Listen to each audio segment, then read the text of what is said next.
Okay, at what age do naps stop altogether? That depends, which I know probably isn't the answer you're hoping for. Some kids nap through age 4 and even age 5. And when they're doing so, bedtime is still quick and easy and it's not falling too late and they're sleeping a decent total overnight into a decent time in the morning. When it's playing out that way, I have no problem with it.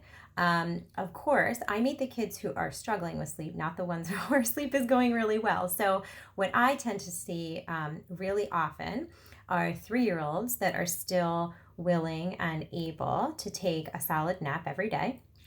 But because they now can't fall asleep until 9, 10, sometimes as late as 11 o'clock at night. And therefore, bedtime becomes really a drag for parents. It's going on too late, or there's a lot of behavior that's happening at bedtime because they just don't feel tired. They're really antsy. And then it becomes a vicious cycle because they get a really solid nap each day. Therefore, they don't feel tired until late in the night. Therefore, their night is a lot shorter than it used to be. Therefore, they need the really solid nap again the next day. So a lot of the 3-year-olds I work with, we are having to limit the length and the end time of the nap to protect a decent bedtime, or sometimes we're even having to drop the nap to protect a decent bedtime.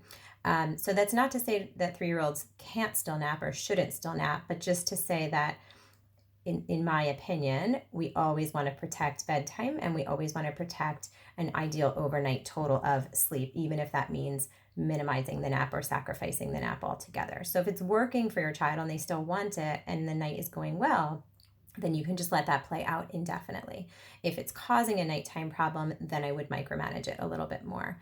And in my opinion, again, these are generalities, but I think the nap is becoming problematic when your older child, let's say 3 or around there, can't fall asleep by 8:30 or is getting less than 10 and a half hours of sleep overnight. So what I don't want to see is that they're up till 11 p.m. and they're only getting, 6 hours of sleep overnight. We don't want anything like that.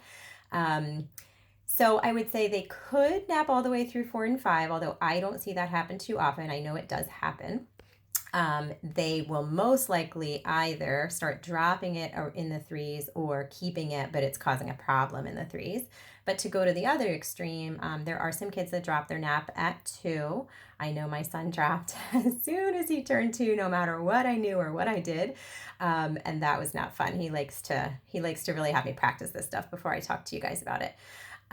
Joke's on me. So it's not, I would say it's not the rule to drop it to, it's more the exception to the rule, but it is possible and it isn't necessarily a problem. When your child does drop the nap, you didn't really ask me this, but I'll tell you, just know that some of the lost sleep often needs to get picked up into their nighttime sleep. So bedtime sometimes needs to move about 30 to 60 minutes earlier when they're not napping at all, because their overnight total often needs to go up by about 30 to 60 minutes. And hopefully that helps you know where to go from here.